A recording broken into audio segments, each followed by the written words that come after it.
There's a misconception, I think, that you've got to have this positive mental attitude. And I think that is the worst advice anybody ever gave an aspiring entrepreneur. I meet so many people who they are so positive about their business, and and their business sucks.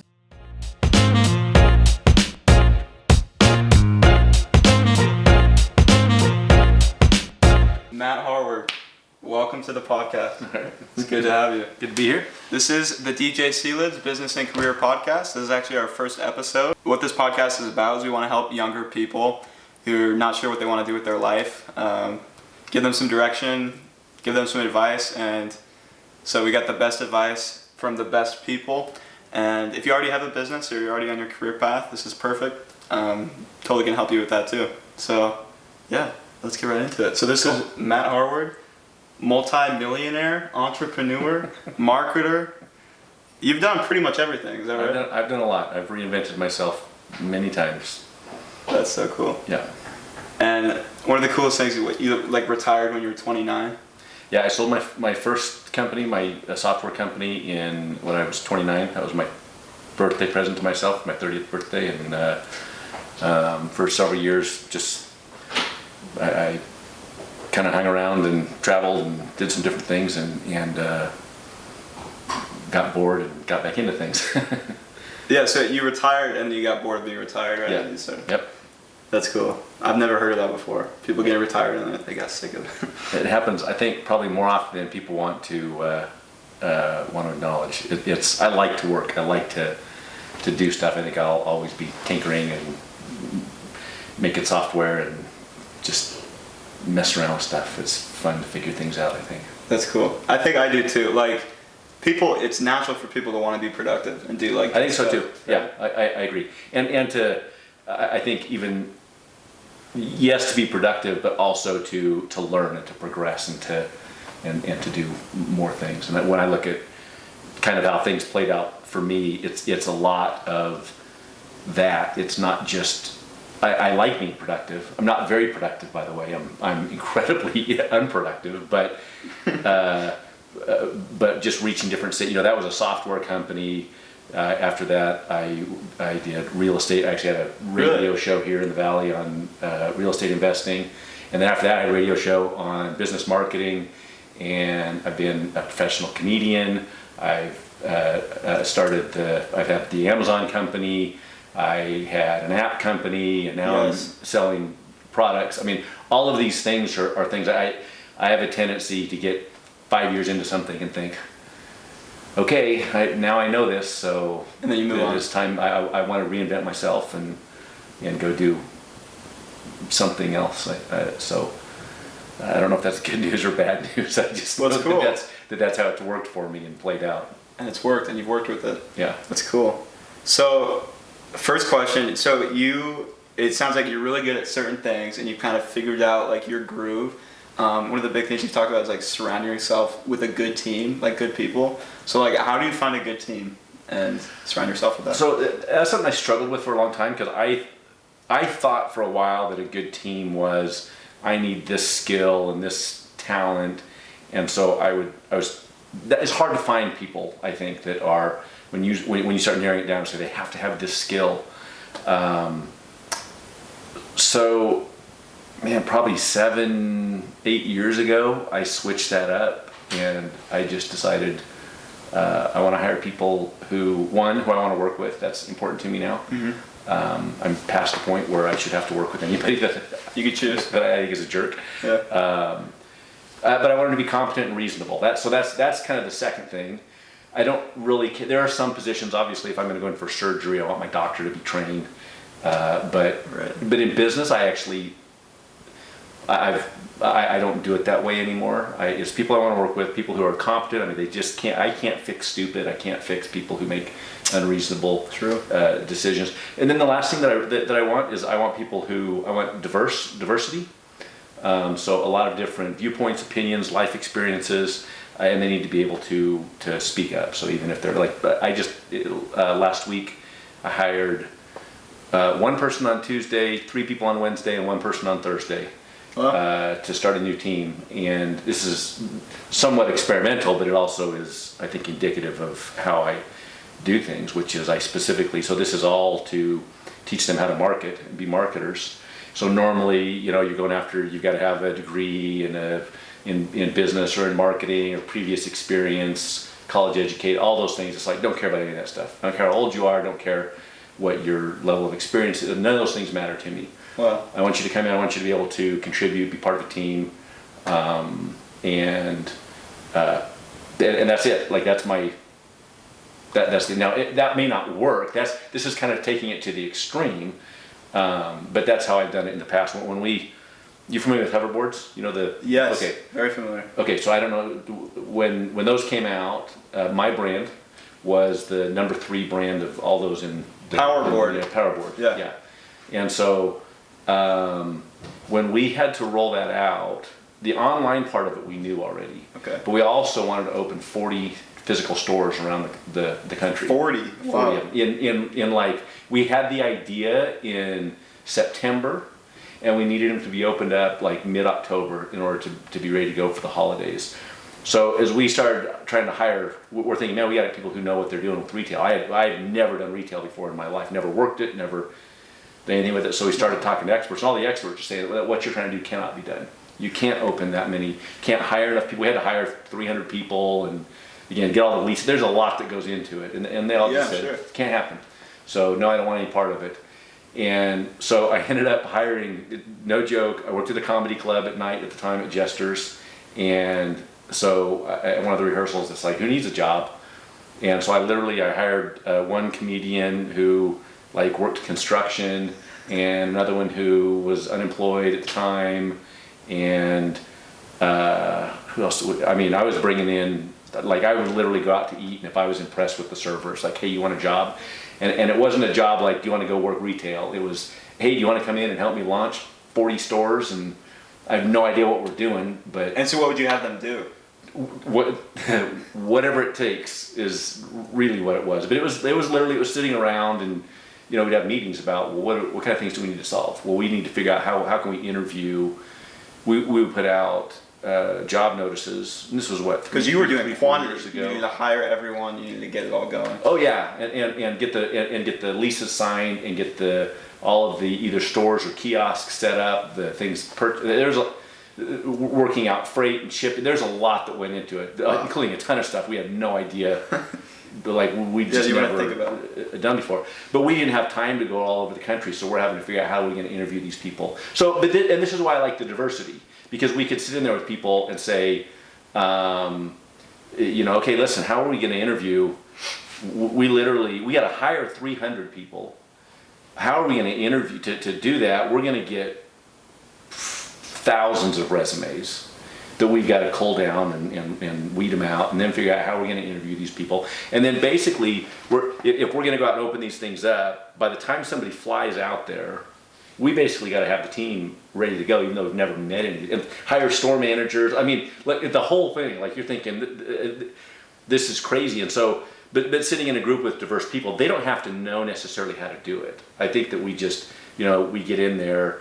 I always consider my job is to figure stuff, not necessarily to know stuff, but to figure stuff out and to remove obstacles for the other people. But to sit around, and even when they have crazy ideas, this is one of the things I discovered, is just people with way different backgrounds, they will have experienced something. Oh, hey, this one time I applied for a job and this happened, or this other thing happened. And it's not necessarily that that's the solution as much as you start having just things will trigger where it's like, okay, wait.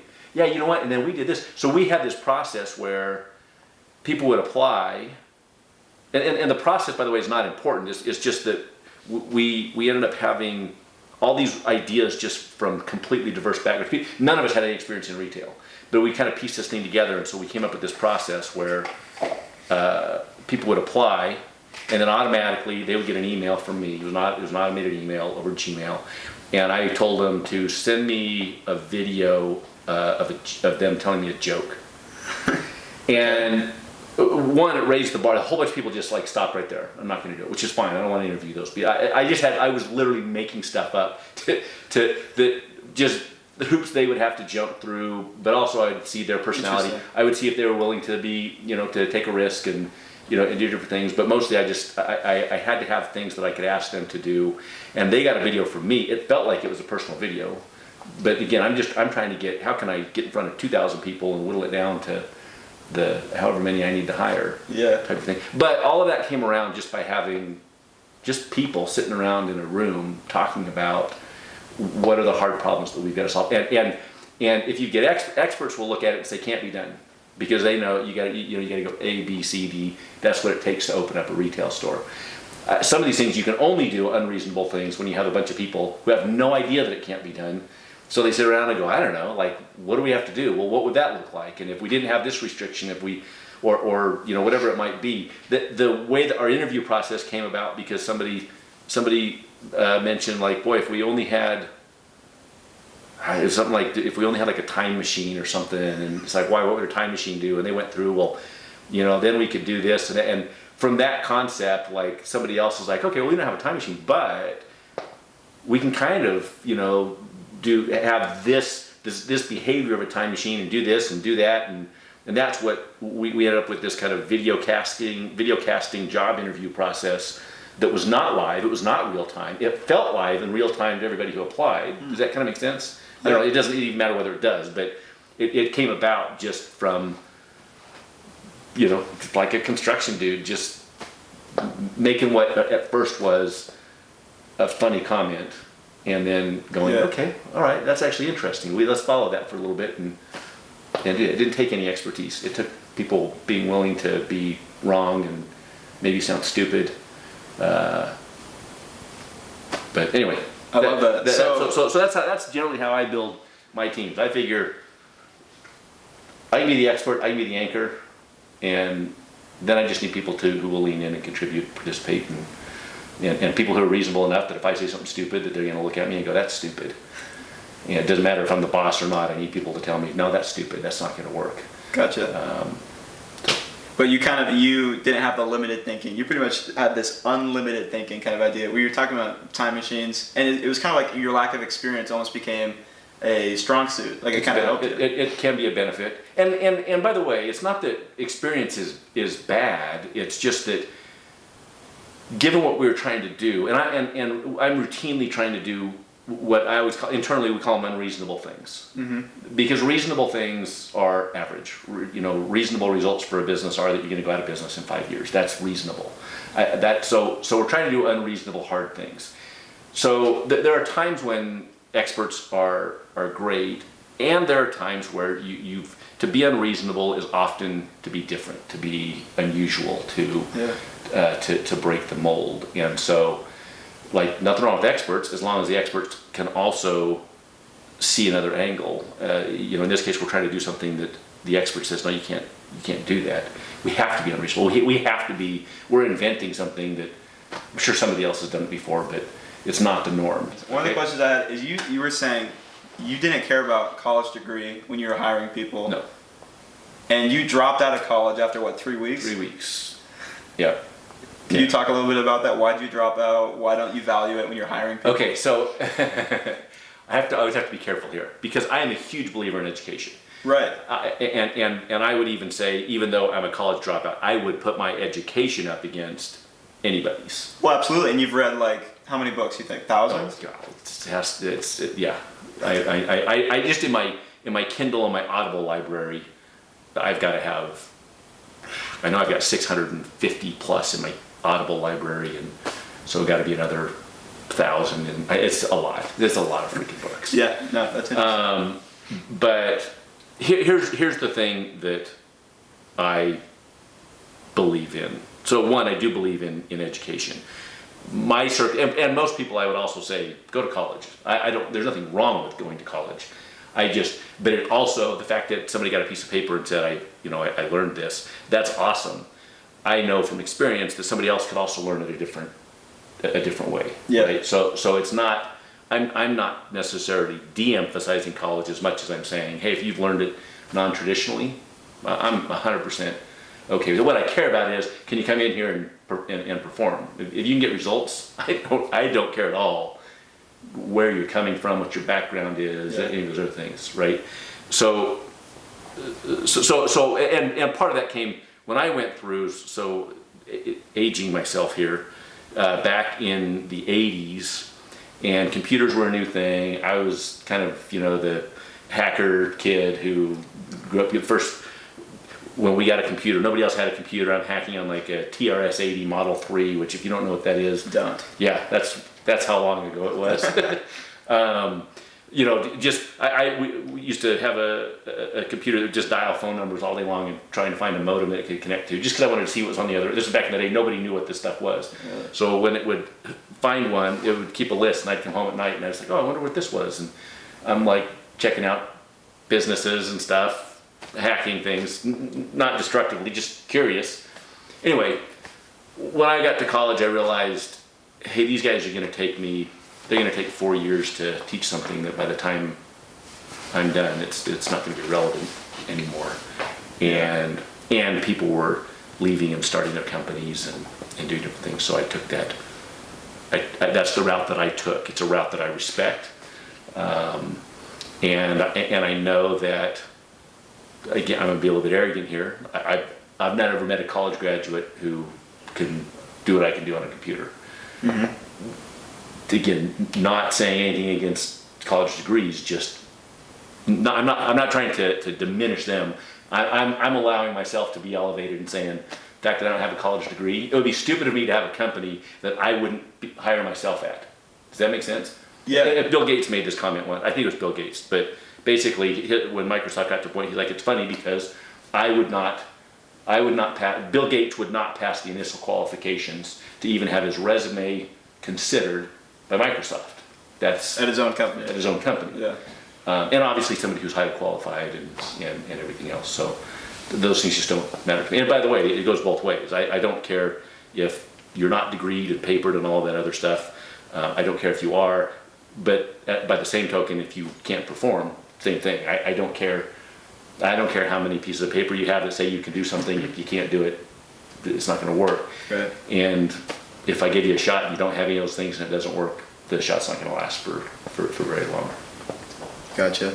What are some of maybe the benefits you think? You're saying I'm not diminishing college. What are some of the benefits? Probably social aspect. Social aspect. When I look back on the things that I missed, social aspect, absolutely huge. I think the ability to interact. You have roommates that you don't always like, who are going to do things that you don't like. I think that the emotional intelligence required to interact with people is huge. Mm-hmm. The relationships that you build, and I think on both sides of it, again, it's great that you end up with friends and people that you can help and they can help you for the rest of your life. I think it's just as important that you develop, this may sound weird, but enemies, people who you didn't like, because those, when you're in business and you're working, you don't always get to choose who you're working with. And again, that emotional intelligence, the ability to be able to deal with and resolve conflict, the ability to be able to enroll other people in your vision, to move things forward. I think all of those things are critical. And when I look back at the things that were harder for me to learn because I didn't have that background, those are the things that they are. I tend to be abrupt with people. I tend to not care very much what other people think, which on the one hand it's good and bad, but yeah, that could be very bad. But at the same time, for as much as I might say, yeah, that's a positive and everything else, the reality is I know in my heart of hearts that I missed out on a lot of those things by not going to school, by not having a social network, by not having some of those things, and I think that's huge. And I think also to some extent when you get to college, just the ability to, I'm not a big believer in here's a bunch of tasks, go do this, write this paper, do this, but if you're in something that allows you to actually solve problems and figure that out, I think that's meaningful. The fact that like if you get a doctorate, that you have to write a paper that introduces new knowledge into the world, that type of a process, that is super valuable, I think. Gotcha. Interesting. So, do you regret not finishing, or like it was kind of for you? Like the college isn't for everyone. You don't regret it at all. No. I definitely see the things where I think it could have accelerated some things for me. And from a knowledge standpoint, like I like learning. I'm intrigued. I've felt for years. At some point I wouldn't mind going back and getting like a degree in history, but just purely just because I just want to do it, not because, boy, this has really hampered me or hindered me in my life. And by the way, I know plenty of people who didn't go to school and have no success at all in their life, and plenty of people who did go to school and have no success at all in their life, and people who didn't and do have success. I mean, I just don't. Studies have even shown there's not a correlation between those things necessarily. Yeah. I think that the higher correlations are more, your problem solving, how much grit you have, and just your what do you do? Your stick-to-itiveness, and some of those things are going to be higher indicators of how likely you are to have cool things happen for you. Gotcha. That's cool. Okay, so there's some young people out there listening. What would you say to the young person who's starting a business and enjoys it? How can you start a business around something that you enjoy and build it so you can make a lot of money out of it, but also you're able to do it because you enjoy it and scale it? I'll probably go a different direction on this, if that's okay. Sure. I would rather talk about what not to do in that situation. Okay. Does that make sense? Yeah. Because here's what I think. I think there's a lot of ways to make something work. I'm not a big believer in, here's the recipe. You do this and this and this and this, and voila, you've got success. Because it doesn't work that way, first of all. But there are some things that consistently don't work. Okay. And not only do they consistently not work, but they are the mistakes that I see people make time and time and time again. So at some point, right now, I get hit up for people who want to, me to do something with them in business, like all the time. And I see a lot of the same mistakes over and over and over again. So one of them is, and I could go on for this for a while, so you might have to just shut me up at some point here. This is exactly what I want to talk about. Okay, so the first challenge is, you talk about, people fall in love with the thing. They fall in love with the product, they fall in love with the service, they fall in love with, you're a DJ, right? I am. Okay, yeah. so they fall in love with, I love doing this, and there's nothing wrong with that, by the way. But then, so in doing that, they think, okay, this is now what I'm going to now sell this thing, market this thing. So I'm gonna market my DJ services. And they go out there and they think it's about the thing. They think it's about DJing. They think it's about, I'm going to build a better window. Whatever it is. They think it's about the product. Yeah. And then they go around looking for, okay, well, who's a person who would want DJ services? And I'm going to go pick this person. I'm going to go pick this person. I'm going to go pick this person. And it's slow and it's frustrating. And here's the bottom line. And I hope I don't even care if I do offend you. Here's the reality of it. Nobody cares that you're a DJ. Nobody cares. Like, that's not the point of it. Your family probably cares. You care. But here's what they care about. So what type of things, when you go to, what would be an event that you would DJ at? Like a dance. Okay. Like a big dance. Yeah. So at a dance, why are they hiring? What's the pain that they're experiencing that is the reason why they would hire you? What's the pain? Yeah, why would they hire you? Of the hassle, I would say the big thing is probably equipment. People don't like having to figure out the speakers and all that stuff. So the big thing that I do is that I own the equipment. I'm bringing it. I'm setting it up. It works. They don't have to worry about it. So probably the worrying about the equipment. Okay, awesome. So you take something like that. That's what they care about.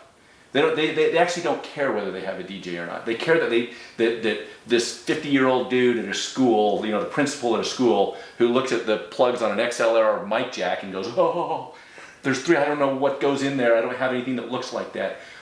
So he doesn't care about DJ. He cares about, I need this thing to work. I just want it to work. I don't want the hassle. I don't want the headache. Yeah. Does that kind of make sense? And so now you start switching a little bit from, it's not about being a DJ. It's about, hey, I'm going to take that headache off of your hands. You don't have to worry about anything. I like that. So you're focusing less on yourself and the person. It's all about the audience. So that's what we call it. Audience first marketing. It's going out to an audience and saying, okay, what's the problem? What's the challenge? What's the pain point that this audience has?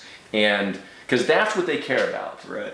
And I need to talk about that. In fact, to some extent, it's irrelevant what the product is to that. If I can tell somebody, hey, you're a school administrator, I'm gonna just absolutely, I'm gonna take, remove this headache from you, the hassle of this, plus we're gonna make sure that your students have this great time. At some point it's like, I don't even know what he does, but I know that I want it.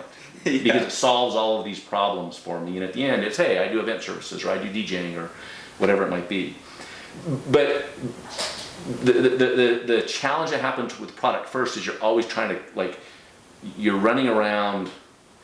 Here's what it'd be. It's like you got a hammer, and you're running around just looking for nails that you can pound on.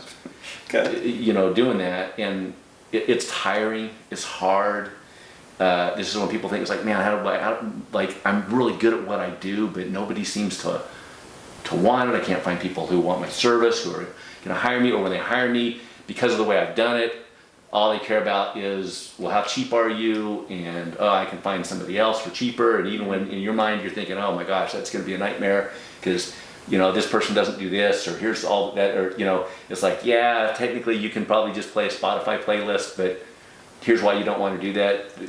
Anyway, it's hard. It's hard to have a business like that. And then this is what most businesses are in. They're in this thing that they don't have any growth. They don't really know how to sell their stuff. And the reason they don't is because it's inside out, right? And so now you go outside and you come back. But here's why that's hard or scary for people. So you mentioned they might be scared of the technology, and so you bring all of your own stuff. If you were to actually go audience first, you think of their entire experience. So I used to do I love speaking, and so I used to do I would go around and I would speak at big conferences. When you spoke at an event last week, right?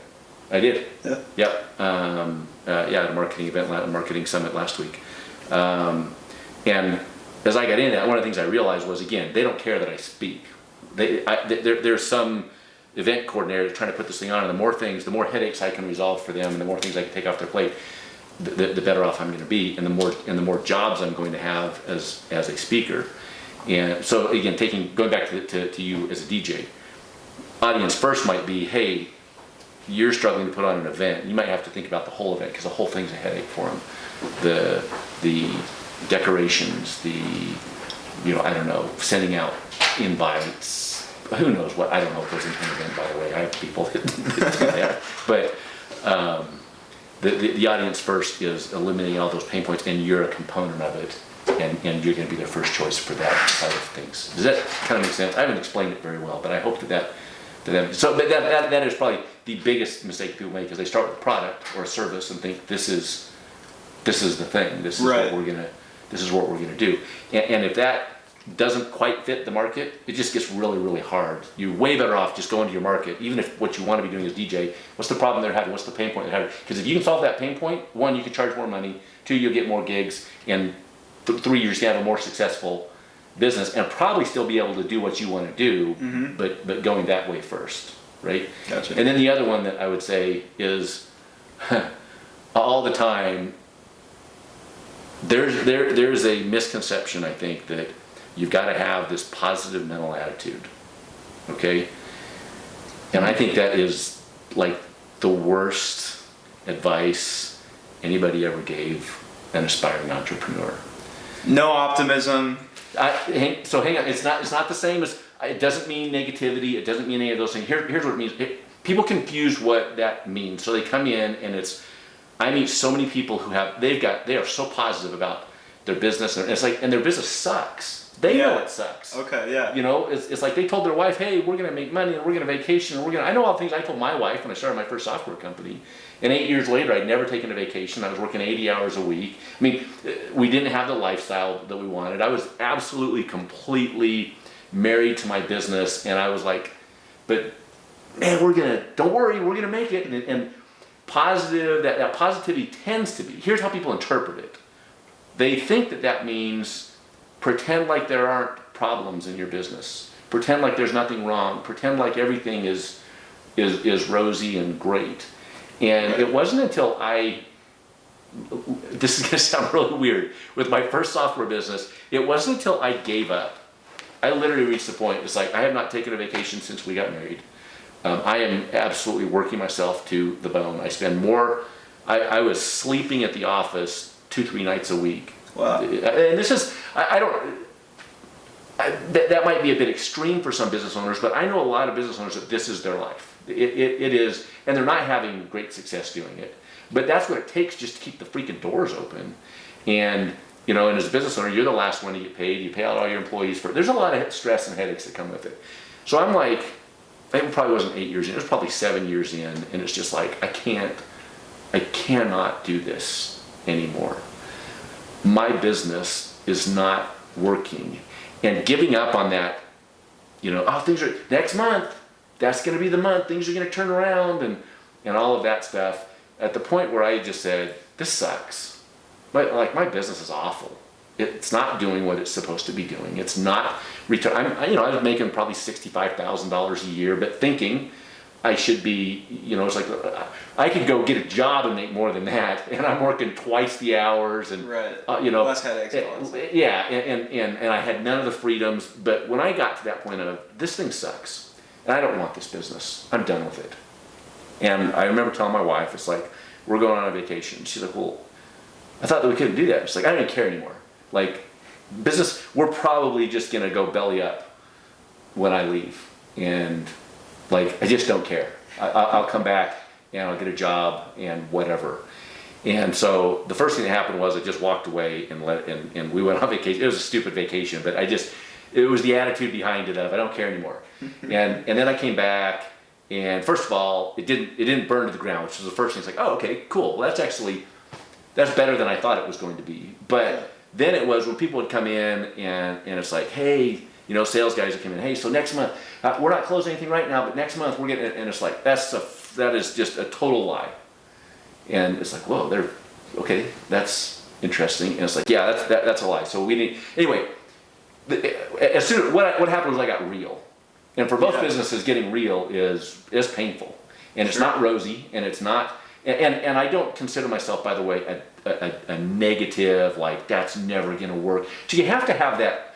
If there's no optimism, if there's no hope, then there's no point. Like if you don't have, if there's no hope, you just move on. But when there's a problem, like you got to see that there's a problem. And in fact, I would go so far as to say, for most people, when they tell me, they come in and they pitch me on an idea, it's let me show you all the reasons why it's going to work. And they usually got a great list of, you know, here's the market and this many people are buying this and we have this expertise and it's just boom, boom, boom, boom, boom, boom, boom, all the reasons why it will work. It's like, okay, cool. If you actually want it to succeed, give me that same list of all the reasons why it won't work. I need to know where it's broken, where it's, and the positivity doesn't work. And like you got to be really serious about, I'm not good at this stuff. I'm not good at this part of it. And until you can surface that and bring it up and say, okay, this is the reason why it's going to fail. Because here's what happens is at the end, like when businesses fail, if you were to ask a business owner, I'm a really big, I'll make it easier. Relationships. You been in a relationship yet? No, okay. Not a romantic relationship. Okay. I'm single, everyone. Okay, so there you go. Here's my experience with it. In my experience, I'm not going to talk about romantic, but business, like when I hire people. Okay. I hire somebody, and 3 days in, I feel like, boy, this little thing they do really aggravates me. Okay. Or it feels like this isn't going to work. Yeah. When it eventually doesn't work and they get fired, guess why it almost always is? It's for that little thing that I knew 3 days in that I thought, oh, you know what? Let's give them another week. I'm probably just being nitpicky. Those sorts of things. That's it, but those are the things when you don't surface them, when you don't say, hey, this is a problem right now. Yeah. And we got to deal with this problem because if we don't deal with this problem, this is the thing that's going to submarine this relationship in a year. You know, it's not going to be today. It's not going to be tomorrow. But in a year, when this ends, this is the reason why. And I actually started doing that when I would hire people 3 days in. It's like, if this doesn't work, here's why. If this does work, here's why. And you would know. And I would start comparing that after 6 months, after a year. And sure enough, hey, when it is working, these are the reasons. It's almost, first of all, yeah. If you don't like deal with something, stuff doesn't just go away. And the common, I think, mistake that business owners make, going back to the thing about where they make it about the product, okay? So let's go back to you being a DJ. Sure. And so you look at it and you think, man, I'm just not getting any customers right now. Okay, that's a problem in a business, not having customers. Yeah. The common solution to that is not to say, well, why am I not getting any customers? What's going on here that people aren't hiring me? And there could be a lot of reasons. You know what the common thing is that business owners want to do? They want to say, well, I need to be I need to work on the product more. Focus on themselves. Yeah, I need to be a better DJ, which may be true, by the way. If you suck, you're not going to get any business. Right? Exactly. If you're incompetent, then you probably need to have competence. But I found most business owners, like you talk to them, and it's like, okay, you know what you're doing. Yeah. Right? And there are some people, there definitely are people where it's like, listen, y'all shouldn't be in business. Like, you don't know what you're doing. Right. And that's problematic here.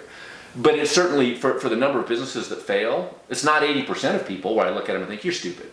Don't do this anymore. And most of them are probably okay. Most of them are competent. And there's like maybe 3% of them where it's like, dude, stop. Like, unless you got a rich uncle somewhere, stop doing this. So most of them are competent. Most of them also, when a problem comes up, they either want to be positive about it and just, or ignore it, or that'll go away, or they'll tell people around them, don't be so negative, this is a hard fine line to walk, because on the one hand, that's true. It's not about negativity, but it is about confronting, what I call confronting reality. If the reality is that you're not getting customers, you have to confront that reality. You can't think, well, next month's going to be different.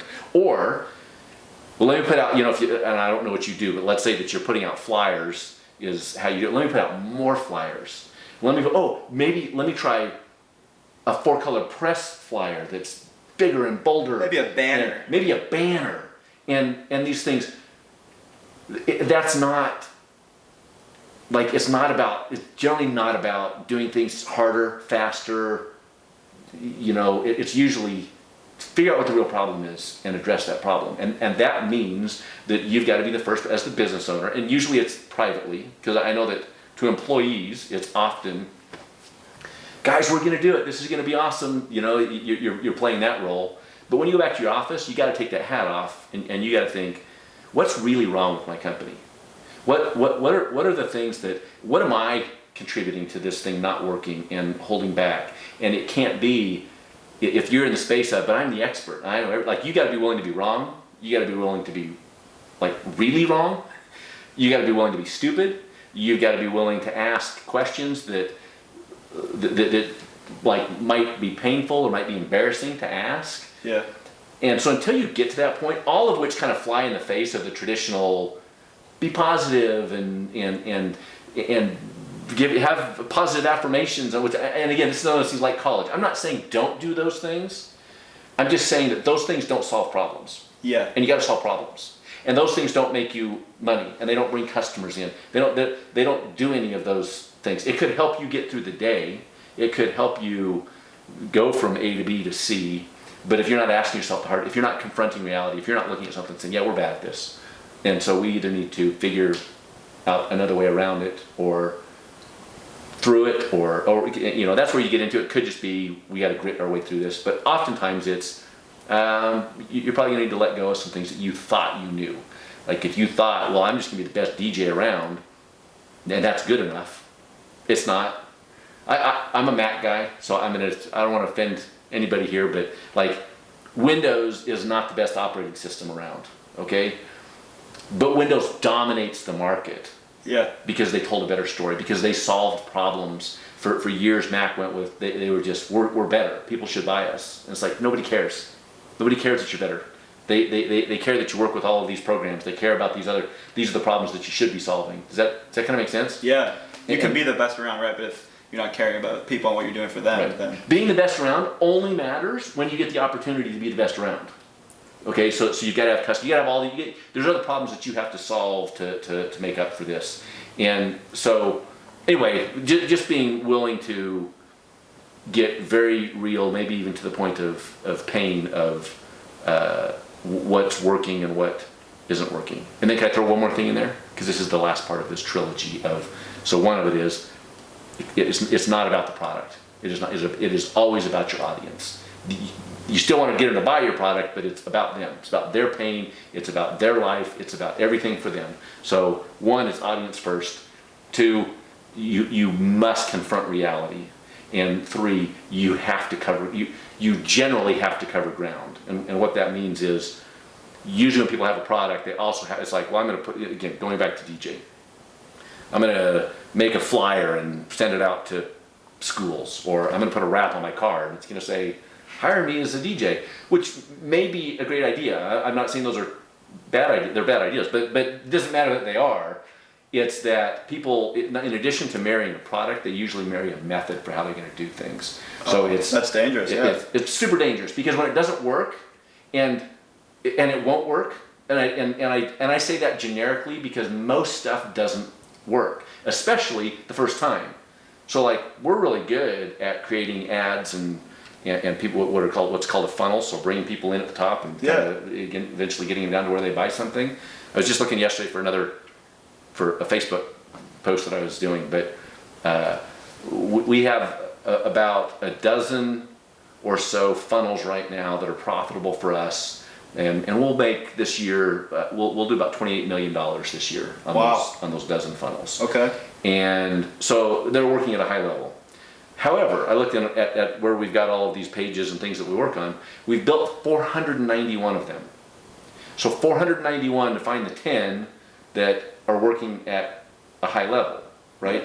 And so most people, when it's, okay, I'm going to be a DJ and I'm going to put out flyers, and then when that doesn't work, it's like, oh crap. Well, maybe I'll put out more flyers next time. Or maybe I'll do color flyers. Or maybe I'll do banners. and so you're saying try everything, find out what doesn't work, and that way you can find. I'm saying move first of all, go into it, understand this goes back to the positivity, and again, it's not negativity, but the reality is whatever you're going to try from an advertising method, from an acquisition method, it's not going to work, because those are just the numbers, okay? And if it does work, awesome. but go into it expecting this probably isn't going to work. So one, how can I do this? How can I test? So I'll give you a real example from my world. So we run ads on Facebook, and then it's going to come to a page and go. Eventually, we're going to try and sell them something. So let's say that we're going to try and sell them a massage chair, which is one of our products. Cool. So we've got a $1,500 massage chair that we're going to try and sell you while you're sitting on the toilet scrolling through your Facebook feed. It's hard to do that. So our first choice is, all right, well look, let's go after people who have shown an interest in massage chairs before. On Facebook, you can do this. And we'll do this, we'll show them the ad, and that makes sense that would work, right? So it's not that that's a bad idea, it's just that when you come out, it's like, oh man, we're gonna sell massage chairs to people who like massage chairs on Facebook. This is the best business ever. It didn't work. So then it's like, well, okay, what other audiences are there? Okay, homeowners. People who own swimming pools. People who own swimming pools that was a great audience. If you own a swimming pool, for some reason, people who own swimming pools buy massage chairs. I can tell you that right now. But we had to test so many different audiences, some of them super obvious, and some of the obvious ones work, but it's surprising how many times the obvious, the thing that you just think, well, I'll tell people that this is what I do, and then anybody who needs a DJ, surely they'll call me. But I am a believer in don't assume, don't think that, I got this great idea and this is how we're going to sell it. It almost certainly won't work. Yeah, not because I'm negative, but just because it just almost certainly won't work to do that. You're going to have to cover some ground. So I talk about, in our company, I talk a lot about surface area. Okay. How much surface area can we cover with our ads such that we can find, you want to know on Facebook you can advertise, you could say, I want people who have an interest in this thing, and that's who I want to advertise to. Facebook's really cool for that. Facebook's very cool for that. So you know what our top performing interest for massage chairs is? 30-year-old women with swimming pools. Those are demographics, not interests. Interests, okay. No, it's the top performing interest is corn. Corn, the food. Corn. I don't even know what it means, to tell you the truth. It's corn, the food. It's corn. That's all that it is. An interest in corn. It's a small interest, but those people buy our chairs. Now, no way that I know that, except for we literally sit around and think that came about. One of my guys, Trent, is around. He's picturing somebody in a massage chair in Nebraska, just sitting there, leaning back in the massage. So he did a whole bunch of stuff. It's like corn is what popped into his mind. He's like, I'll try corn, not because it makes sense, not because there's any logical thing, but just because let's cover ground. Let's run in a direction and see, do we trip on something? And And again, it's not important that you're doing it on Facebook or anything else. It is important that you understand that whatever you think is going to work when you start the business, it probably won't. It's awesome if it does. You know, there are those people that, man, they start their business, they run ads, like, even if it's a 1% chance that everything works, statistically, that means somebody's going to hit the 1%, like, right out of the gate. Yeah. And everything's going to work. So that will happen. And still, I would say, until you can be real, identify why it's not going to work, and then start covering ground and start figuring out. Like, I want to surface problems early on. I want to surface opportunities early on. I want to find these pockets, and that usually means covering a lot of ground. It could be testing. Here's what I like to do. So if we come up with a creative and a page, it's now let's test a bunch of audiences against that. So, but everything else stays the same. But let's try a whole bunch of different audiences on Facebook. Or everything else stays the same. Let's try a bunch of different demographics on Facebook. Let's try 30-year-old women and 45-year-old men, and just kind of run those against each other and see where's the interest on there. Let's try a bunch of different. I already went through the interest, but it could also be. We could try a bunch of different price points. Again, everything stays the same. Only one of them, when you come in, it's $1,500, and one of them, when you come in, it's $1,700. And surprisingly, by the way, a lot of times you can raise your price. You know the story of Peloton? You know the Peloton bike? No. You ever seen that on TV? So the Peloton bike is it's a bike that you get in your house. Stationary bike? Stationary bike, an exercise bike, and it's got the TV on it. And so you actually can participate in live classes, but from your own home, and you can have instructors and everything else. And they were trying to sell it, and they couldn't. I don't know the whole story, so you might want to fact check this thing here. But bottom line was they were really struggling to sell it and to get off the ground. Right now, it's the hottest thing around in fitness, and part of how they got there was, I think they like tripled their price, and then they took off with this psychology of, man, it must be good. It must be must good get what you pay for. If that's what it is. But anyway, trying those different things and just covering a lot of ground, because that's the other thing. When something isn't working, I'll usually ask, well, what have you tried? Well, we tried this thing. What else have you tried? Well, we tried this. It's like maybe 2 things, maybe 3 things, and those are the people who think they're aggressive. In my case, by the time I've got a product that it comes out and it's like, what have you tried? It's usually going to be, well, we made 60 different funnels for it, and we tried 400 different audiences for it, and now I'm operating at a scale that most people aren't going to be at, because I'm also telling my guys, like, yeah, spend $12,000 a day trying to figure this thing out. That's okay, but cover ground.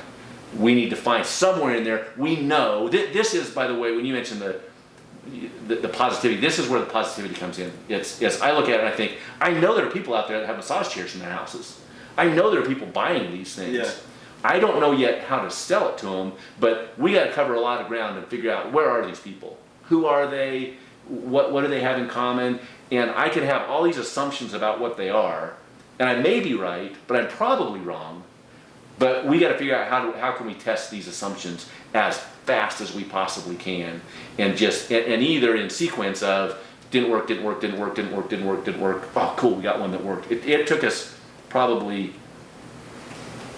8 weeks, probably 2 months to figure out how do we sell these things. And by the way, we had already gone to China in order to actually have an entire factory line committed to us.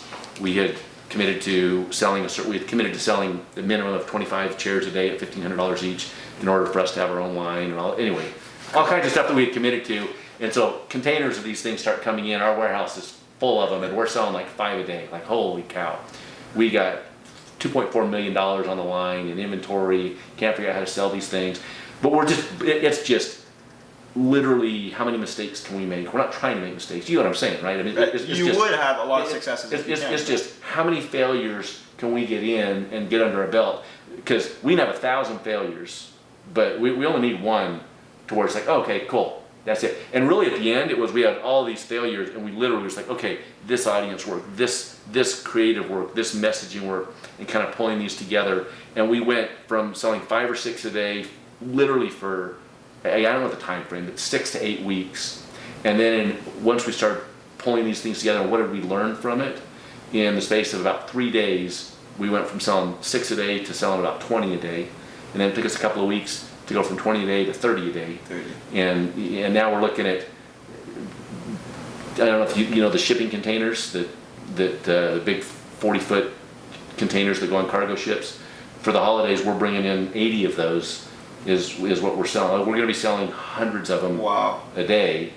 We've only been selling massage chairs, by the way, for less than 6 months, and right now we're doing $1.5 million a month selling these things. Really? But it comes from, again, we hope that what our first ideas work, but let's just assume that we're wrong. And if we're wrong, what are the other things that we can test? How much ground can we cover? Where can we cover it? How many different ways can we cover it? And figuring that stuff out. Yeah, so it's something you've said before that really struck with me was like fail fast, and that's what you're saying is, yes. you know, make failure your friend, and but you want and success. expect it, yes. Yeah. And that's not being negative, No, but yeah. if you're fighting failure, if it's like I don't want to fail, I don't want to fail either, but if you're fighting that and resisting it, you're gonna have to get over that. So much better to just say, like you said, make it your friend. Come on, because I know that for every batch of 100 failures that I've got, I'm going to get a winner. Yeah. And people don't understand the math of how winners work, by the way, in business, Mm-hmm. because they'll have all of these failures and the one winner, and they think, yeah, but those 99 failures are going to swamp the one winner. But no, your 99 failures are all going to get killed, and now you start scaling and building on your one winner, and it just doesn't take very long before your one winner is that's completely swamping all of your failures. So we're constantly failing, but the failure is always at a low level, because like we would be a special kind of stupid to fail and keep spending on an ad and think, well, maybe if we spend $100,000 on it, it will work. No, that's Real quick, that's not an gonna awesome work. example you have is you've had this app business. How many was it? 119 apps, and one of those apps was really good. Yep. It's a securities app. Talk about it. Yeah, how much money did that so make? we built over 120 apps in the app company, and of those apps, like a half dozen made money, but really it was one app, like you said. So it was an antivirus app, and that one app was making us about $4.5 to $4.8 million every month. Wow. And, Yeah. and the entirety of the other apps were probably making us $60,000 a month. So nothing. It was like 99 point whatever. Yes, yeah, virtually nothing. Now we kept making apps and we kept doing things, but Mm-hmm. you know, it's not necessarily playing. That was a lottery type thing. That was. I don't know that I'm ever going to create another app that takes off like that. Right. I mean, we had 56 million installs of that app. Wow. But the concept behind it still works. It's the same thing for if I log into my Facebook ad account, what I'm going to see is hundreds and hundreds and hundreds of ads that are turned off. But that's what allowed the 35 of them that are running right now to be there, is the fact that we rolled through so many. And again, that failure stays at a low level, because you get one that fails and you kill it, and you get one that fails and you kill it. But you're killing it after, maybe if it's a low price item, I don't know if we want to get into tactics here, but let's say that you're selling an item for, and this will be different because you've got a service. Mm-hmm. But if your service, like how much would it cost to have you come DJ an event? Well, I work with your budgets, affordable rates, but Don't tell people that. Tell them you're the best and you're going to be more expensive than I am the best, other and the people. rates are going up soon. So you better get me on the calendar. That's better. About $200 an hour. Okay, so typically what you're looking at is if the gig is worth to you, say $400, because you're going to go for a couple. I'm making stuff up here. Sure. But that's about how much you need to figure out. Do I have a winner or do I not have a winner, right? So, but that at the low level, that stays pretty constant. That you're always testing with that budget. But when you find something that works, it's like, cool. This thing just brought me in $10,000 worth of business, and I spent $1,000 on it. Yeah. And so now that $10,000, what you're willing to lose just still stays that same amount. Does that make sense? I'm not explaining it very well, but, Yeah, but the losses stay constant. They're always there. You're always testing. But and at the beginning, it feels so painful because they so far outweigh the wins. Yeah. But once you just get a win or two under your belt, the losses are like nothing. Yeah, the win doesn't go away. Like That's it. The win, exactly. The win doesn't go. You keep building on the win, and meanwhile, all of your losses are just these little things. Anyway, but people are so scared of those losses. They're so scared of. I see people all the time. It's like, I tried Facebook and it didn't work for me. It's like, cool, how much is your product? Well, my product's $80. How much do you spend on Facebook? I spent like $20 and I didn't make any money and I was scared and I'm like, oh my gosh.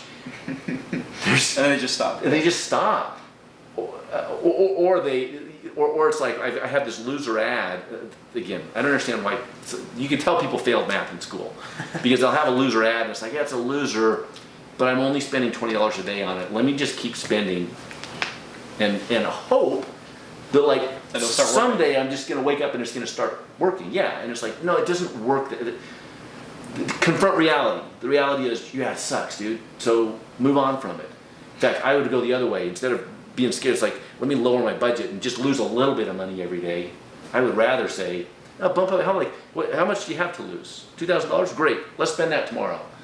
But let's not do one thing with that. Let's do like diversify. Let's do like 20 things on it. Yeah. And let's just look for the nibbles. And after that, we'll kill all the losers and take these nibbles and double down on those. Double down on what works. Yep. And in that, there's going to be some losers, but we're going to find some winners that want it a little bit higher. So kill those. And I talk about marketing because that's what I do. But there are just so many things in business that people are so scared to fail. They're so scared for something not to work. They're so scared from their ego standpoint to say, I'm not good at this. Again, if you're a DJ and you're not good at DJing, that's problematic. Mm-hmm. But if you're a DJ and you're not good at marketing, it's a hobby. Great. Figure, you should be able to say, I'm not good at this. But without having an ego involved. You know what I mean? Yeah. And if you're a DJ and you're not good at selling, great. That shouldn't impact your ego. So anyway, those are the three things. That was a really long explanation, but those are the three mistakes I constantly see people making. They marry their product.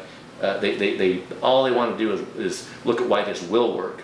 And if you ever sat in a meeting of mine, by the way, I'm never going to be talking about why it will work. I'm always going to be talking about why won't it work. Really? And if we've got these lists of why won't it work, then let's start taking them on. Because sometimes you get around things of why won't it work, and it's like, man, you know what, there's nothing, like one of the things for massage chairs, it's a luxury item. Why won't it work? If the economy actually comes crashing down, we're kind of hosed because we can't control that. Yeah. Okay, so that one is like, okay, we can't control that. But for all these other things, why won't it work? Well, people can't afford it. It's like, okay, awesome. Let's go out. We partnered up with a bank in Europe called Klarna, and it's like, let's offer financing. Oh, which okay. Not a lot of people have figured out how to do that at our level. But it's like, we need to take that off the list, and we need to start addressing these why won't it work. Because the why will it work, that'll take care of itself. Does that kind of make sense? Yeah. So you make a list of things that don't work, and then the stuff that you're in control of, you just start solving all the problems. I have two lists. We're going to get a little bit off topic here, but I like talking about this stuff. I have the two lists. So one of them is why won't it work? And yes, and that's we just go down through. And by the way, we get creative with that. So sometimes they're obvious, but a lot of times it's like, why would somebody not buy this? And you have the people who are just like, no, I'm not interested in a massage chair. Yeah. But you go down through, and you might have some creative answers in there. It's like, I don't even know what they would be right now. But it's not just the obvious things. It's not just they can't afford it. Because I also don't want to be competing just on discounts and everything else. But it could be literally they don't have a place for it in their home. So in which case we might have to write articles about how to feng shui your space and open things up, and we'll do that kind of stuff. We'll test that belief, and we'll go through it. So here's why won't it work? And by the way, so in that's broken down into three other sections, which is qualifiers. So like, you're not going to buy a chair from me, even if you want it really bad. You're not paying $1,500 for a chair. It's not going to work because you're not qualified. Like, I need somebody who's making enough money and probably owns a home so they can buy a chair. Does that make sense? Yeah. So we've got these qualifiers. What would make somebody qualify?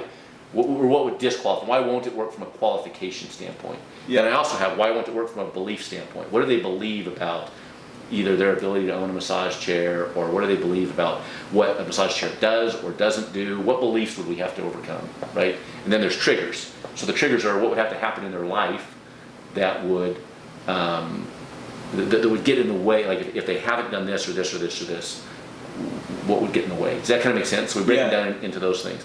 Now then, the other list is what has to prove true. So the what has to prove true list is if we're to succeed. Now let's future pace a year from now and say we succeeded. Why do we succeed? What had to prove true that is not true right now?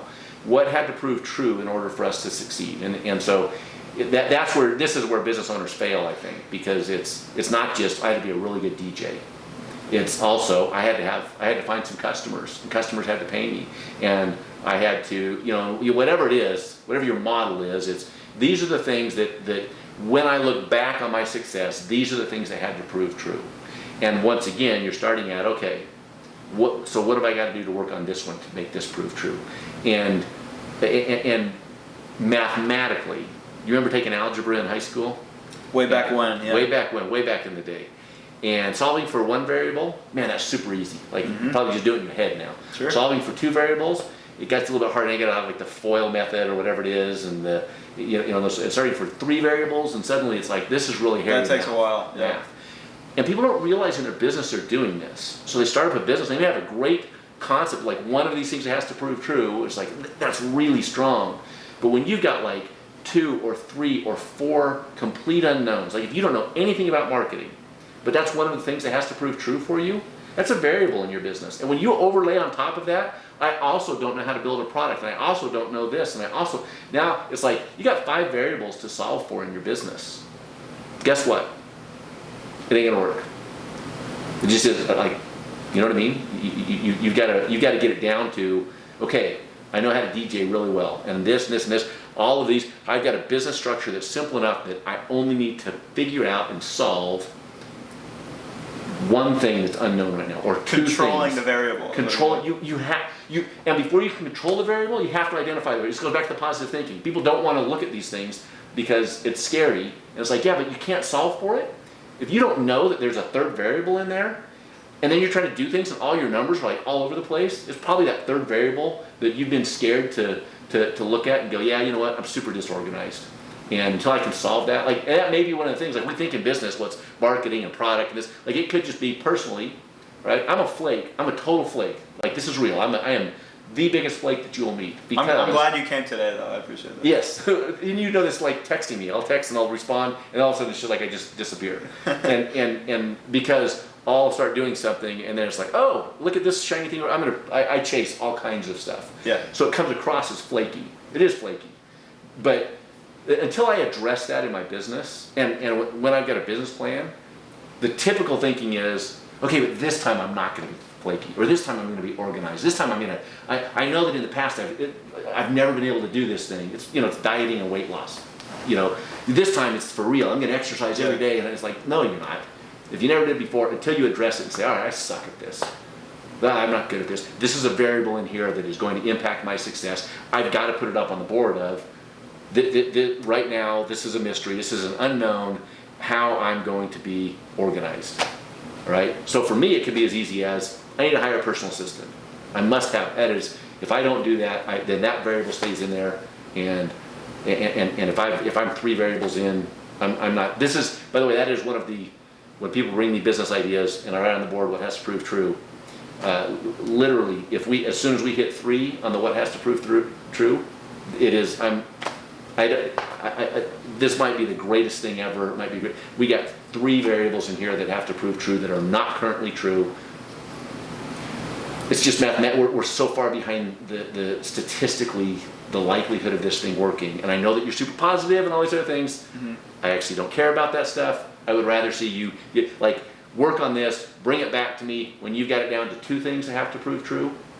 Great, we can have a talk. But until then, there's just too many variables that have to fall your way, because you're not going to solve for that many. Does that make sense? Yeah. It's like if you're taking a test and you got to solve for 5 variables. Sometimes it's like, I'm just going to start plugging it. If you have to solve for 2 variables, you might be like, I'm just going to plug some things in and see it if it works. And sometimes it does. It's like, oh, right on. You have to do the work for it. Yeah. You'd have to be really lucky. If you had 5 variables, you'd have to be really lucky to just plug things in and be like, okay, well, all right, or to even get close.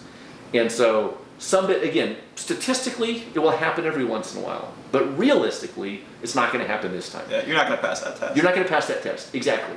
And until you can get real about it and say, okay, I need to break some things down. I need to isolate some of these variables. I need to do some different things with it. And again, people bring me. Somebody brought me a wallet that they wanted to sell, I'm a wallet whore, by the way. I have a lot of Really? wallets. Oh, okay. Do you have any money? What's that? Do you put any money in the wallets, or you just like the wallets? I do put money in the wallets, a little bit. But mostly I just want one that's thin. I want my ballistic nylon wallet that's as thin as can be and indestructible. Oh, there you go. But Okay, cool. Anyway, wait. but people, you know, they bring me products and it's like, this is a great product. Like tons of people will buy it. It's like, who will buy it specifically? Who is your audience? Yeah. Because right now that's an unknown. Well, men will buy it. It's like who? Well, like which men though? Because again, and it's like if you want, let's prove the theory. Let's go out on Facebook and just advertise a wallet to men, and if they come, then great. That's not a mystery anymore. Yeah. I suspect that that's not what's going to happen. And this guy, you know, he argued with me and stuff, and it's like, well, go try it. Like, let's go advertise. I know we don't have a product, but we can still advertise a product. Let's go see who responds. And sure enough, guess what? You can't. It's not just men. There has to be something else. So it's like, listen, I like wallets. I pay a premium for wallets. I believe in this concept, but right now we have too many things that you don't. All you have is just a thing, right? So come back to me when you've eliminated this concern. Run some ads, do some things. Don't worry about the rest of the business model right now because you don't have a business yet. Fix this thing. When you can come back to me and tell me, here's what it is. It's 45 to 65-year-old men who are, who have worked in an executive job, whatever it is. I don't know what it's going to be. Yeah. But take that off the table and then we can talk. Because right now, there's too many things. Yeah, people are covering up the variables, and it kind of sounds like there might be a little emotional stuff in there. Like it's almost always that. Yeah, it's like X, Y, and Z. That's what you're saying. They're variables, and they're like, oh. And they want to fight me, and they want to argue that yes, and then they're like, yeah, but everybody's going to buy it. And it's like that may be true. It probably isn't. It may be, but here's the thing. Here's all I'm saying is we don't know that yet. That's a mystery to us. So you're building a business plan that's based off of 3 things that you know, and 3 things that you don't, and 4 things that you hope. Yeah. And the math on that's awful math. It's terrible math. So if you're gonna have things that you hope, again, hope is just another word for I don't know. I haven't proven it yet, right? So you've got to get it down to, here are these 2 things. I hope these things prove true. But I'm willing to take a shot on, I can work with 2 variables. But everything else, like, we need to know it. Yeah. Does that kind of well, yeah, and with all the things where you're putting out all this stuff, what do you call it, coverage? Or yeah, just surface area. Then suddenly you're turning the unknowns into knowns. That's exactly what I'm trying to do. Do you play video games? Not very much. Okay. Not as much as you. Okay. I called you and I heard this arcade sound. We have a complete arcade in our new. By the way, we've moved offices since we talked on the phone. So we're in a huge new space, and so awesome. We have now like an arcade room in our new office, and we had it wrapped in all of every video game character that you could think of is all over the walls. That's so cool. In there. But anyway, if you're playing like Borderlands 3 was just released, and hopefully I might get to date this thing right now, but as you get onto a map, everything's dark except for where you are, and the more you explore, then the map opens up, and now you can see that there are different quests and everything. And that's really what it's like. I like relating things to real life things. That's what it's like, is run around for a little bit and see what does the terrain look like, and what are the things that you might be able to take advantage of, and what are the things that you go in and while you might think this was a super obvious, like, yeah, men, they'll buy this wallet, just men. And then you go in there and you realize, oh my gosh, I'm getting steamrolled thinking it's too expensive to say it's just men because it's not a qualified enough audience. It's too big. Right? It's too big. And there's some people who can do that. If you're Chevy or GM or Coke, you can do that. But I'm not Chevy or GM or Coke. I need to get the numbers on my side. I need to statistically know these are the people. So anyway, yeah, it's covering ground. It's opening up these parts of the map that you couldn't see before, that you think might be there. You hypothesize, you know that there's a map, you know that there are nooks and crannies and places that you can go, but until you go there, until you've stood there and go, oh, okay, yeah, this isn't what I thought, or until you stand there and go, holy crap, we're gonna make a lot of money, because like this. And by the way, that is when you solve one of those core variables. So that's why I do it, because that's where it's like, holy crap, like this is when we solved chairs, that's what it was. It's let's have a party. And the funny thing is, that's when I go home and I'm really excited, and my wife was like, oh, did you make a bunch of money? I was like, I didn't. But the way I got this thing structured is, like, I lost money again today for the 40th consecutive day on these things, or whatever it is. Yeah.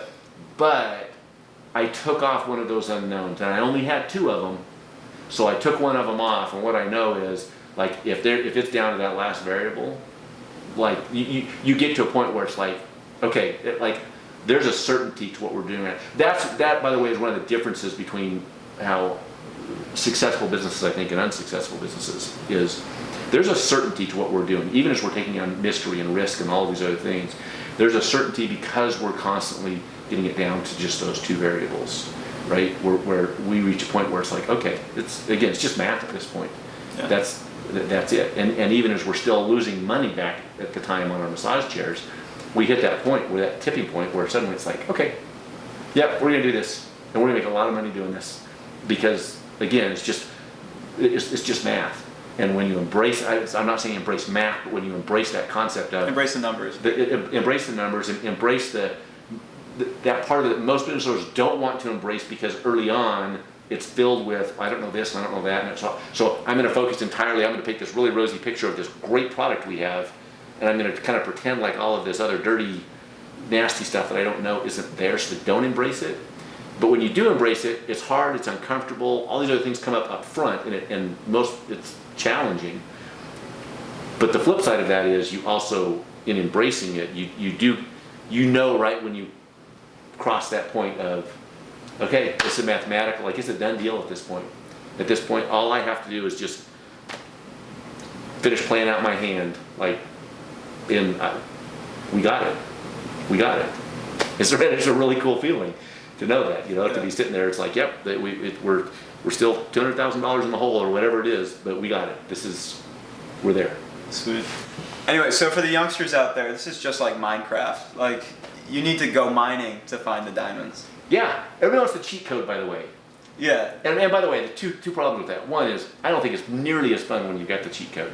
When you go into creative mode and just go grab all the stuff in Minecraft. But you play it, sounds like, okay. Oh yes. Of course I play. It's a video game. Yes. But yeah, there is, and similar to that, when you're armored up and you're taking somebody on, you know when it's a mathematical certainty, like, all I got to do is just play this out. And, yeah, I'm gonna kill that zombie. And I got it exactly. Yeah. Versus the ones where it's like, oh man, I don't know what level they are. I don't really know how good my armor is. Conceptually, I think it's a lot of the same stuff. Anytime any video game, you're taking on a boss. Hey man, I'm level 17. Boss is level 30.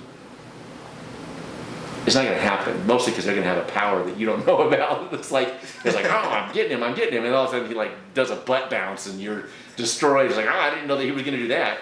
Everyone has a plan until the boss does a butt bounce. That's exactly what it is. It's that variable that you couldn't account for. But once you've been in there a few times, you level yourself up, and you've been in there a few times. It's like, okay, I know that before he does that, he does this little, jig thing or whatever.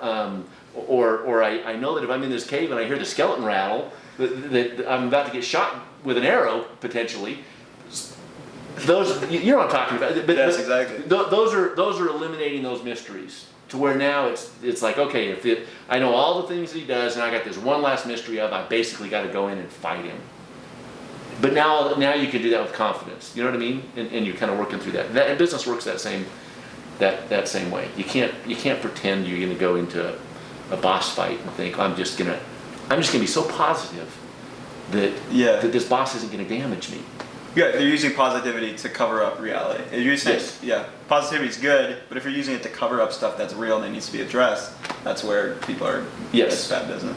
It's bad business, and it's hard. And again, when most people are building their business plan, when most people are starting their business, they're starting it on all of the hope of what could be, which is awesome, by the way. That business is hard, and it does take, I think, kind of a special kind of stupid to be in business.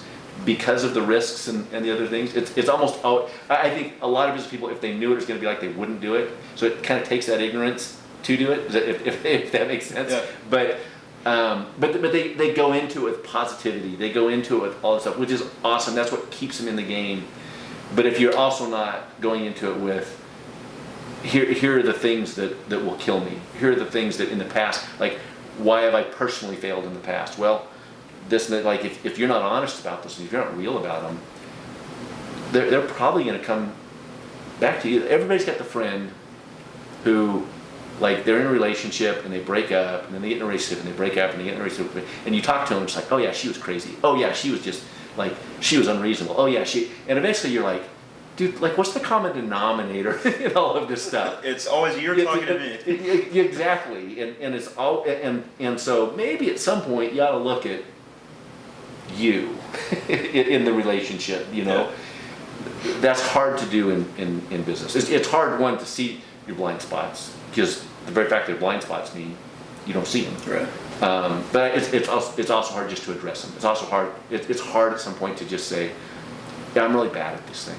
Like, I'm awful at this thing. I got really good in life when I at some point just made the decision of, you know what, the stuff I do, you're probably not going to meet people who do it better than I do. The stuff I do, and it's only like, it's just a couple of things. I do you said really. You're not really very well-rounded, but the stuff I am not very. When I gave that up, kind of the same version of when I gave up on my business and stopped trying to, you know, to stop pretending and stuff. So in my personal life, when I realized I am spectacularly good at these things. All the rest, like, don't even ask. I'm awful at it. And in fact, as I've gotten older, I've just gotten more and more awful because I've gotten more and more, like, just let it go. Yeah. I'm bad at being organized, so I don't even try anymore. It's just not even worth it. You know, so the things I'm good at, you want me doing them.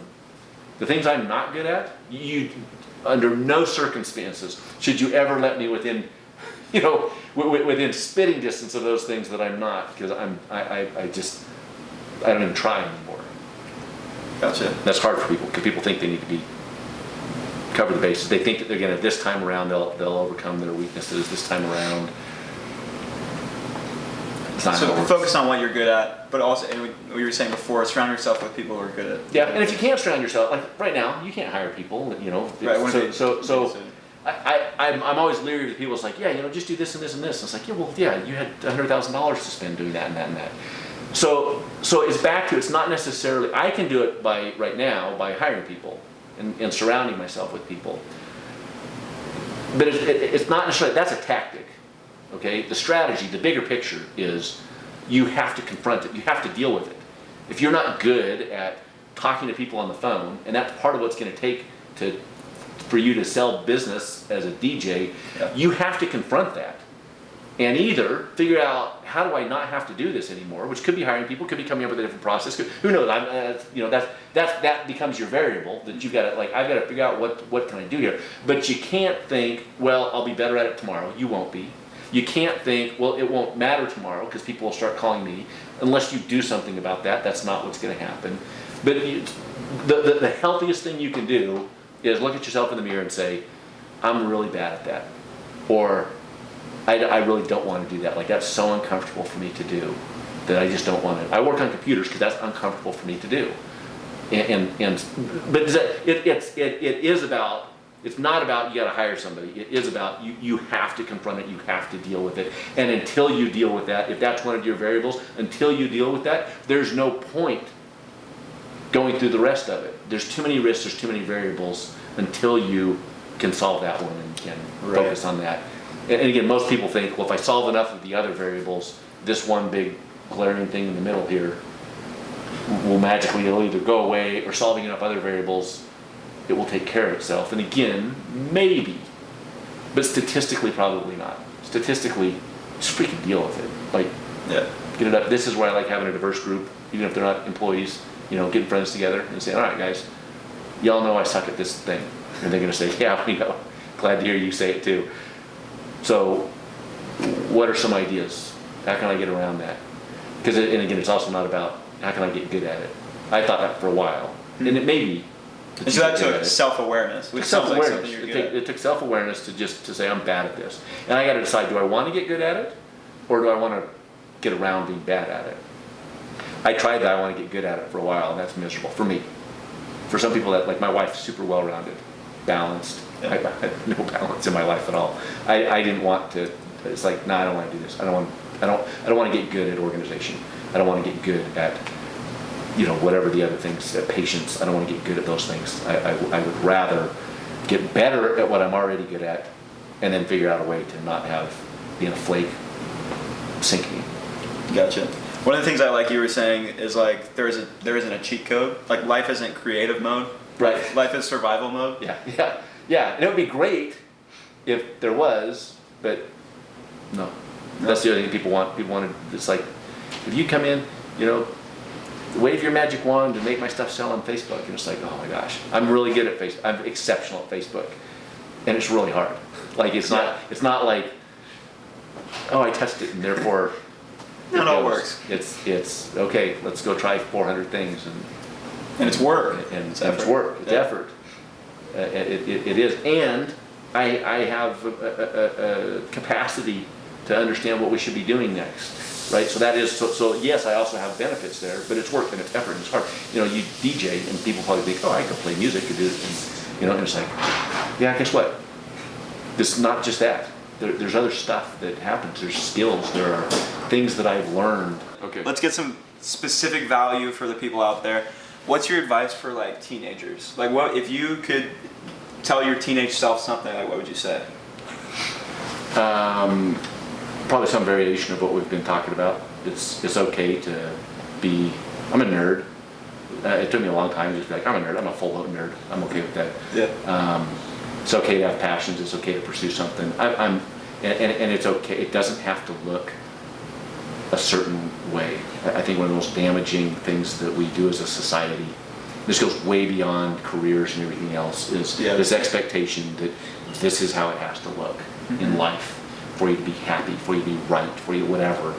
And it doesn't. And it's okay to be wrong, by the way, as long as you learn. When it's not okay to be wrong, this goes back to people who start a business and they're all positive, and everything's telling them you're wrong. It's like a bad idea, but they ignore that and they don't listen and they think that I'm just gonna muscle through this, and that just in my life is not proven to be true. So what I would say is it's totally okay to be different. It's totally okay to be passionate, to pursue something, to have crazy ideas. Everybody tells you that's nuts, it's not going to work. Be realistic.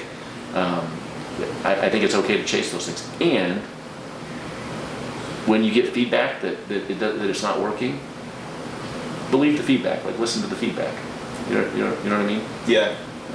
Yeah, like that. You listen to the feedback, but there's also a part of it which is don't value other people's opinions so much that it's limiting you. Yeah.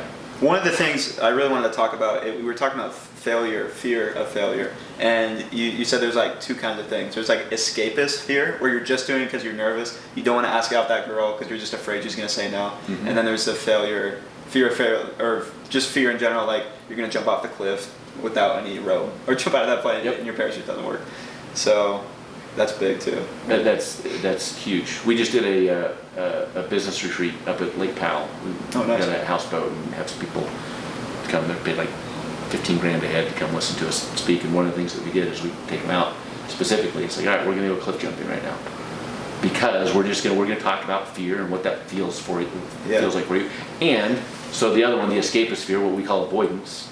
We're going to do some things there where we're just going to get it out. Like I'm a nerd, like I said. When I avoid, I'll go code something, or let me fix this thing by coding around it, or doing those things. And I have to know, am I doing that because that's the best thing I could be doing right now, or am I doing that because I'm avoiding, I'm escaping from something else? Yeah. And so something I've done that's really helped is like enjoy the pushback, like enjoy getting the no. Like if there's never a yes, then maybe there's something. But if I'm asking out, right, it's a different. Right, yeah. But like I go on dates, so when I ask a girl out and she says no, for me that's like that more motivation to get that yes, like in the future. Yeah. Whether if it's with someone else or whatever. I used to do a lot of rock climbing and rappelling, so I would take like scouts rappelling. Yeah. And I remember once one of them, and we were out in Flagstaff, and as we were going over the edge, he says, so when did it stop being scary for you? And I never really thought about it. I kind of stopped for a second. I thought, you know what? It hasn't. The day that it stops being scary is the day that I stop doing it. Because then it's just a risk for no reason. Right. There's always that fear. But the cool thing about the fear, like fear, I don't like fear, but I like stepping through it. I like what I always call crossing that threshold. And when you're rappelling, it's that, it's when you actually kind of drop off the rock. If it were up to me, I would drop off the rock because that's all the fear. And then from there on, it's just rappelling down. It's like I would drop off and then just go back up and do it again. Because it's dropping, yeah. Yeah, because it's that first time that you feel the fear, and then you say, all right, well, here goes. And you do it anyway, and it's exhilarating, or it's not. I mean, it's not really relevant what it is. It's that, well, now I know. Now I know what's on the other side of fear for me. Because if all you ever do is you walk up to the edge, and you go, man, that looks scary, and you back off. And then you walk up to the edge, and then, man, that looks scary, and you back off. Yeah. Now you're feeling all of the fear, but you don't know what's on the other side yet. So it could be, okay, like I like to experiment with all kinds of different food. Crazy food I will eat. And I travel the world and do this. So it's not that in doing that, I always love everything. It's I don't ever want to walk to the edge and not do it. So when somebody says, here, eat this, I have pictures of stuff, I don't even know what it is. Here, eat this. It's like, okay, I'm going to do it. Not because I'm crazy, not because of any of those things, but just because I want to know what's on the other side. So I may eat it and think, oh, that's actually fantastic. We just went to Cambodia and I discovered this food called lo klok that is unbelievably good. But I've also been to China and eaten things that are bugs where it's just like, I'm not ever doing that again. But I did it once, and with the point being, I know what's on the other side of that. Yeah. Right? And then I can say, I didn't like it. I don't want to do that anymore. Not because and it may be because I'm scared, but it's not that the fear is holding me back. It's that, no, I know what's on the other side of that, and I'm choosing not to. But most people are so captive to their fear that they're not making that choice. They don't even know what happens if they step through their fear. They don't know what happens if they go over the edge. They're just so terrified to go over the edge that they're perpetually stuck walking up. And again, I don't even mind if you walk up and say nope and just walk away. But that's not what they do. They walk up, they walk back, they walk up, they walk back, they walk up, they walk back, and I'm thinking, you wasted so much time. If you like it, you wasted so many more times that you could have done it. If you don't like it, you wasted so many opportunities that you could have done and covered surface area and covered ground doing something else. Yeah. You know what I mean? Well, something I try to push a lot and say that I think is important is trying new things. Because you're young, you only have one life. And like you're saying, you want to figure out the unknown, make it known. So you'll never know if you like dancing or if you're good at it if you never take a dance class, right?